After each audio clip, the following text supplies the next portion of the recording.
بہت شکریہ جی. ویسے صحت کا بات کر رہے تھے آپ میاں صاحب کی صحت کی,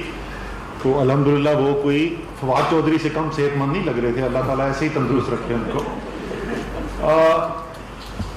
سر جو سنی باتیں آپ نے وہ تو ظاہر ہے آپ نے بھی سب سنی ہے, ہمیں اس کو دہرانے کی ضرورت نہیں ہے وہ کیا کہہ رہے تھے. لیکن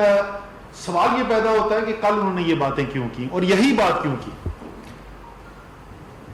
دیکھیں اگر آپ کو یاد کریں جس وقت حکومت بنی تھی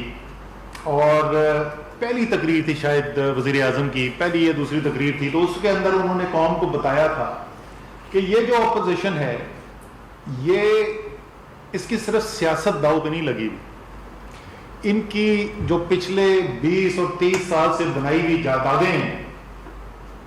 جو کرپشن کے پیسے سے بنائی گئی ہیں وہ بھی داؤ پہ لگی ہوئی. تو ان کے لیے تو یہ زندگی اور موت کا مسئلہ ہے, اور جب احتساب کا عمل آگے بڑھے گا تو ان سب نے مل جانا ہے. تو کل وہ مناظر ساری قوم نے دیکھے کہ جس کی پیشن گوئی عمران خان نے کی تھی. اور یہ میں آپ کو بتا دوں کہ یہ آج سے 8-8.5 سال پہلے جب میں نے پارٹی جوائن کی تھی, شاہ صاحب کو یاد ہوگا, شبلی کو یاد ہوگا, یہ وزیر اعظم اس وقت بھی یہی بات کرتے تھے جس وقت یہ ایک دوسرے کے بارے میں الٹا لٹکانے, پیٹ کاٹنے, ضیاء الحق کی پیداوار اور پتہ نہیں کیا کیا ایک دوسرے کو کہتے تھے. یہ اس زمانے میں بھی وزیر اعظم جو ہیں عمران خان صاحب جو ہیں اس وقت بھی یہی کہتے تھے کہ اندر سے سب ایک ہیں, کیونکہ طریقہ کار ایک ہے, وہی کرپشن کرنی, وہی سیاست کو استعمال کرنا جائیدادیں بنانے کے لیے اور پھر جائیدادوں کو بچانے کے لیے سیاست کو استعمال کرنا. حکومت جب آئی ظاہر ہے عمران خان جو ہیں انہوں نے یہ جو باریاں چل رہی تھیں وہ باریاں توڑ دیں. میری باری تمہاری باری, ظاہر ہے کہ آپ کا پیسہ بھی داؤ پہ لگا ہوا ہے تو آپ نے بھی تقریریں دوسرے کے خلاف کرنی ہے, کوئی کام تو کرنا نہیں. لیکن عمران خان جب آئے تو انہوں نے کہا یہ تو معاملہ گڑبڑ ہو گیا. لیکن شروع میں ان کی امید یہ تھی کہ معاشی جو بحران وہ پیدا کر کے گئے ہیں وہ اتنا شدید بحران ہے, ان کو خود کو تو سب سے بہتر پتہ تھا نا کتنا شدید بحران چھوڑ کے گئے, تو انہوں نے کہا کہ اسی وزن کے تلے جو ہے اس حکومت نے ملبے میں دفن ہو جانا ہے, تو ان کو کچھ مہینے دے, انہوں نے ویسے ہی گر جانا ہے. اور اگر آپ کو یاد ہو سکت کی آپ سپیچز اٹھا کے دیکھ لیں, ان کے بیانات دیکھ لیں, تو اکثر آپ کو یہی بات کرتے ہوئے نظر آتے تھے. وہاں سے عمران خان صاحب نے ذاتی جو جستجو کی, اس کے لیے جد و جہد کی, کس طریقے سے انہوں نے پیسہ اکٹھا کیا اور ہم اس بحران سے نکلنے میں کامیاب ہو گئے. اس کے بعد آ گیا جی دھرنا. یہاں پر دھرنا انہوں نے کہا کہ ادھر سے بس اب حکومت گرے گی اور سارا پاکستان کھڑا ہو جائے گا اور سارا پاکستان ہمارے ساتھ ہے. تو جب ادھر آئے تو پتہ چلا کہ پاکستان کا تو 2% بھی ان کے ساتھ نہیں کھڑا ہوا, وہ آہستہ آہستہ الگ ہوتے گئے اور آخر کار یہاں سے پسپائی کرنی پڑی. تو وہ امید بھی ختم ہو گئی. پھر اس کے بعد ایک دنیا میں ایک عالمی بحران آیا, کورونا کا ایسا مرض پھیلا دنیا کے اندر کہ دنیا کی معیشت ہل کے رہ گئی, لوگوں کے ملکوں کے صحت کے نظام ہل کے رہ گئے. اور بڑا اس میں شروع کے دن دیکھیں تو بڑا جوش اور ولولہ نظر آتا تھا ان لیڈران کے اندر. کوئی لندن سے بھاگے بھاگے واپس بھی آ گئے اسی امید کے اوپر کہ ابھی پاکستان کے اندر تباہی بربادی آئے گی تو اس کو پھر ہم بنیاد بنا کے حکومت کو جو ہے وہ ختم کریں گے. اور کل کی تقاریر کے اندر مجھے یہ بات بڑی مزیدار لگی کہ وہ لوگ جنہوں نے کوئی چیز نہیں چھوڑی پاکستان میں تنقید کرنے کے لیے, لیکن دنیا میں جو سب سے بڑا بحران آیا ہوا ہے نہیں ذکر کیا تو اس کا نہیں کیا. کوئی آپ نے کل کورونا اور کووڈ کی بات نہیں سنی ہوگی. الحمدللہ اللہ تعالیٰ نے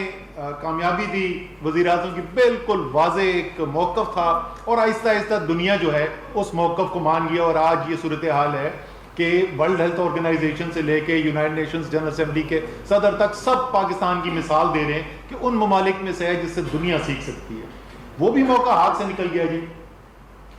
اس کے بعد جو ابھی ہوا ہے یہ فیٹف کے قوانین کے اندر, یعنی اس سے زیادہ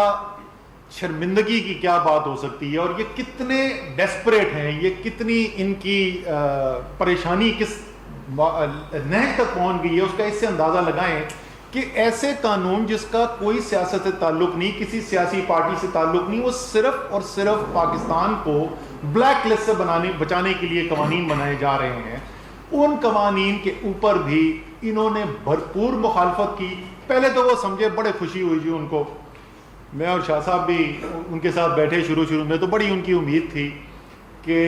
ہم جو ہے, کیونکہ ظاہر ہے ان کو یہ تو پتہ ہے کہ عمران خان تحریک انصاف کی لیڈرشپ جو ہے محب وطن لوگ ہیں تو ملک کے لیے قربانی دینے کے لیے بھی تیار ہیں. تو انہوں نے کہا اس سے بہتر موقع نہیں ہو سکتا NRO کرانے کا.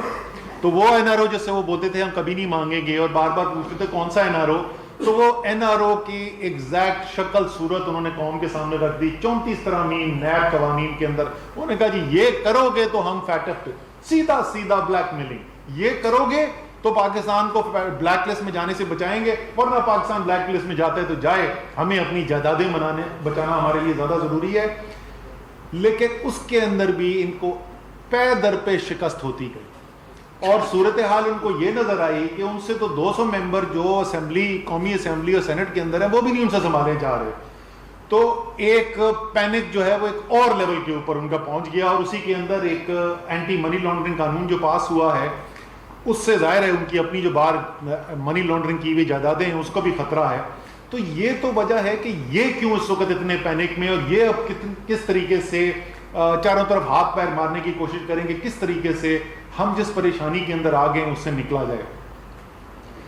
لیکن یہ ان کے ساتھ ساتھ وہ دنیا کی قوتیں جو پاکستان کے خلاف ہیں، جو پاکستان سے دشمنی رکھتی ہیں، ان کے لیے بھی ایک بڑی خطرناک صورتحال پیدا ہوتی جا رہی ہے. اور وہ کیا ہے؟ کون سے علاقے ہیں جہاں پر انہوں نے بھارت میں خصوصی طور پر اور دوسرے اس کے علاوہ وہ ممالک جو پاکستان سے مخامصت رکھتے ہیں، انہوں نے کہاں کہاں پریشانی پیدا کرنے کی کوشش کی ہے؟ فاٹا بہت بڑا ایک ہمارے لیے چیلنج ہوا کرتا تھا. الحمدللہ پاکستان کی فوج نے آپریشن کیا اور سیاسی طور پر فاٹا کو پاکستان کا حصہ بنایا گیا، فاٹا انضمام بل پاس کیا گیا، وہاں ترقی کا عمل شروع ہوا ہے. اور اللہ کے فضل سے فاٹا کے اندر جس قسم کی ہم دہشت گردی کی وارداتیں وہاں پر دیکھتے تھے، جس طریقے سے ریاست کی رٹ وہاں ختم ہوئی بھی تھی، اس کو ہم نے بدلتے دیکھا، اور فاٹا کے اندر ہم نے بہتری آتی بھی دیکھی.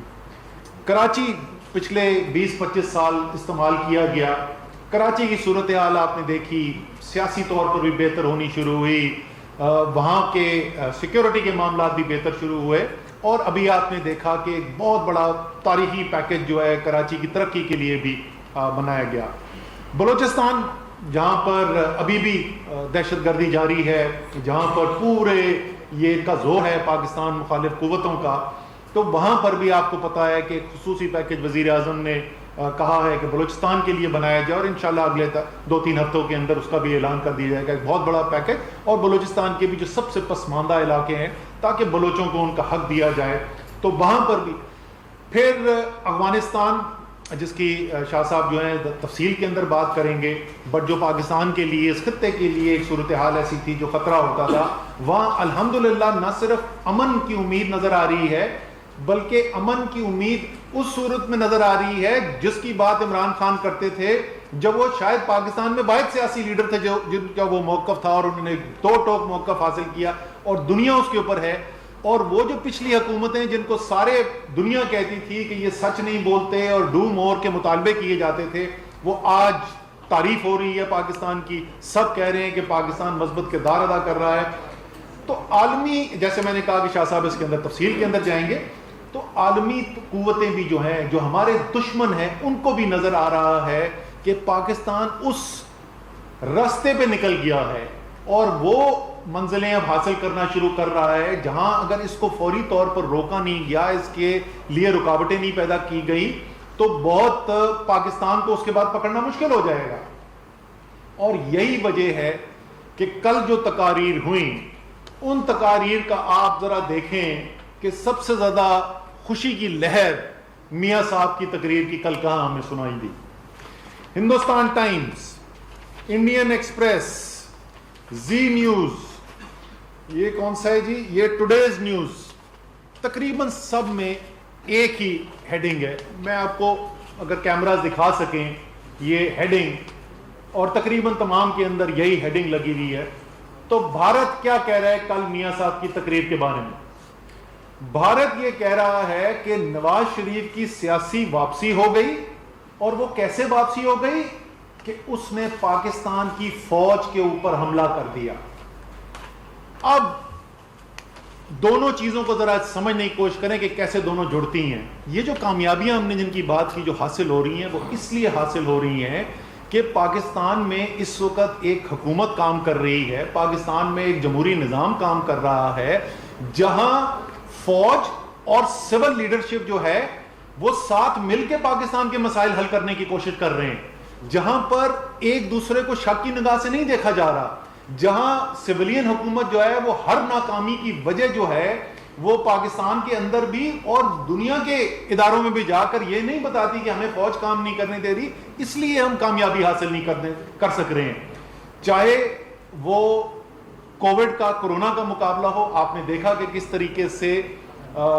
سویلین حکومت کی لیڈرشپ میں، پرائم منسٹر عمران خان کی لیڈرشپ میں فوج نے مدد کی، صوبوں کو ساتھ لے کے چلے، ٹڈی دل کا معاملہ آیا وہاں پر یہی ہوا، کراچی میں انشاءاللہ ایسی ہونے جا رہا ہے، ہم اسی طریقے سے بلوچستان کے اندر کام ہونے جا رہا ہے۔ تو یہ جو فوج اور سویلین حکومت مل کر کام کر رہی ہیں، جس میں کوئی دو رائے نہیں ہے کہ لیڈرشپ اس وقت عمران خان کے پاس ہے، سویلین سپریمیسی ہے، فیصلے عمران خان کرتے ہیں،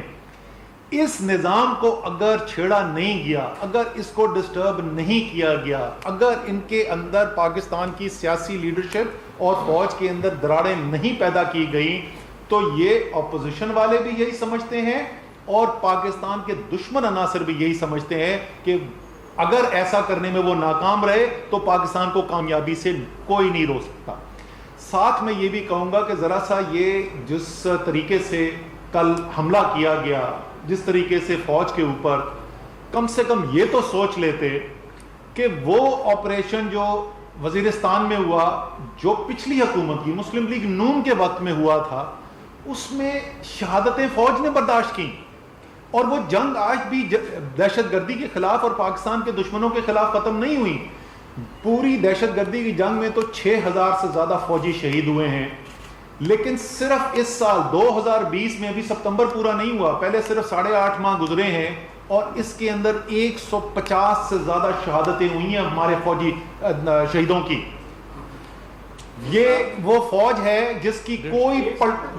ایک سال سے 8.5 مہینے میں، اس سال 2020 کے جنوری 1 سے ستمبر کے وسط تک 150 سے زیادہ شہادتیں ہیں بارڈر کے اوپر دہشت گردی کے اٹیکس کے اندر، اور مکمل طور پہ تو جیسے میں نے بتایا کہ اوور آل کو 6000 سے زیادہ ہیں۔ کوئی پلٹن، کوئی ریجیمنٹ فوج کی ایسی نہیں ہے جس نے شہید نہ اٹھائے میں ہوں، اور ایک دو نہیں درجنوں کی تعداد میں انہوں نے شہید نہ اٹھائے میں ہوں۔ اس فوج کو جا کر حملہ کر رہے ہیں، اور وہ کیوں کر رہے ہیں اور وہ بیانیہ کس سے مل رہا ہے وہ میں نے آپ کو بتا دیا کہ یہ جو بیانیہ بولا جا رہا ہے یہ بیانیہ کس سے مل رہا ہے۔ لیکن یہ میاں صاحب کا کوئی نیا کام نہیں ہے، یہ فواد چودھری آپ کو تفصیل کے اندر بتائیں گے کہ کیا کرتے رہے ہیں۔ میں بنیادی طور پہ میاں صاحب کا جو طرز عمل ہے بڑا سادہ سا، اگر ادارہ ان کے مکمل قابو میں نہیں ہے تو میاں صاحب کی جنگ ہے اس ادارے کے ساتھ۔ اس وقت جو ہے وہ کون ان کے کنٹرول میں نہیں ہے؟ فوج ان کے کنٹرول میں نہیں ہے، فوج کا اٹیک ہم نے آپ کو بتا دیا۔ عدلیہ مکمل طور پر ان کی تابع نہیں ہے، اور وہ عدلیہ جس نے ان کے لیے وہ فیصلے کیے جو پاکستان کی تاریخ میں نہیں ہوا، ایک کنوکٹڈ قیدی کو انسانی ہمدردی کی بنیاد کے اوپر کورٹس نے اجازت دی باہر جانے کے لیے، حکومت نے کہا کہ اچھا انسانی ہمدردی کی بنیاد پہ ہم ان کو باہر جانے دیتے ہیں، وہ باہر جا کے تو ابھی جہاز میں بیٹھے تو پتہ چل گیا تھا کہ کتنے وہ بیمار تھے، اس کا جواب وہ خود دیں گے۔ انہوں نے جوڈیشری کو کل نہیں چھوڑا، یعنی اگر کوئی بھی ایک فیصلہ ایسا ہو جو ان کے خلاف ہو تو جوڈیشری جو ہے وہ انصاف نہیں دے رہی۔ اگر فوج ان کے لیے نہ کام کرے، اور چیز کمال کی بات انہوں نے کی، وہ کہتے ہیں کہ جی آج تک پاکستان کی تاریخ میں کوئی فری الیکشن نہیں ہوا۔ بھائی آپ 3 دفعہ وزیر اعظم بنے، کیا آپ اقبال جرم کر رہے ہیں؟ اسی طریقے سے نیب کو، اب نیب کی کارکردگی پہ کوئی اعتراض کرتے تو سمجھ میں آتی تھی، لیکن جس طریقے کے گرے ہوئے حملے، 3 دفعہ پاکستان کا وزیر اعظم ذاتی حملے نیب چیئرمین کے اوپر، کون نیب چیئرمین؟ میاں صاحب یہ آپ نے لگایا تھا، یہ تحریک انصاف کا لگایا ہوا چیئرمین نہیں تھا، یہ آپ کا لگایا ہوا چیئرمین ہے۔ تو انہوں نے کسی ادارے کو نہیں چھوڑا، وہ کہہ رہے ہیں کہ یا، اور جو ان کی پرانی خواہش ہے وہ 90 کی دہائی کی امیر المومنین بننے کی خواہش ہے، جو قانون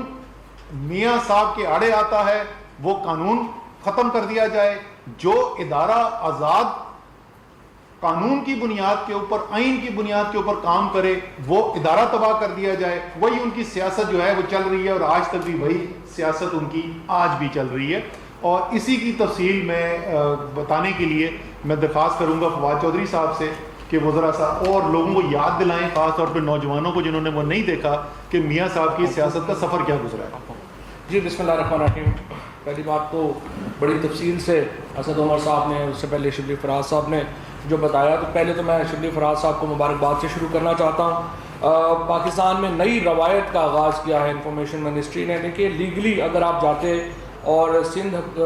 ہائی کورٹ کا اگر ججمنٹ اگر آپ سامنے رکھتے تو نواز شریف صاحب کا خطاب دکھانا غیر قانونی ہو جاتا, لیکن انہوں نے پرائم منسٹر صاحب کی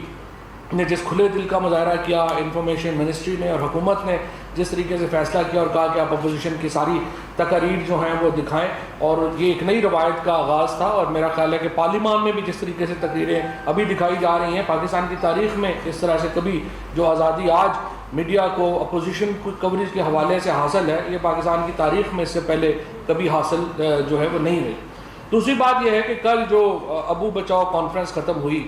اس کا جو بنیادی نقطہ تھا وہ یہ تھا کہ دیکھیں اگر تو جوڈیشری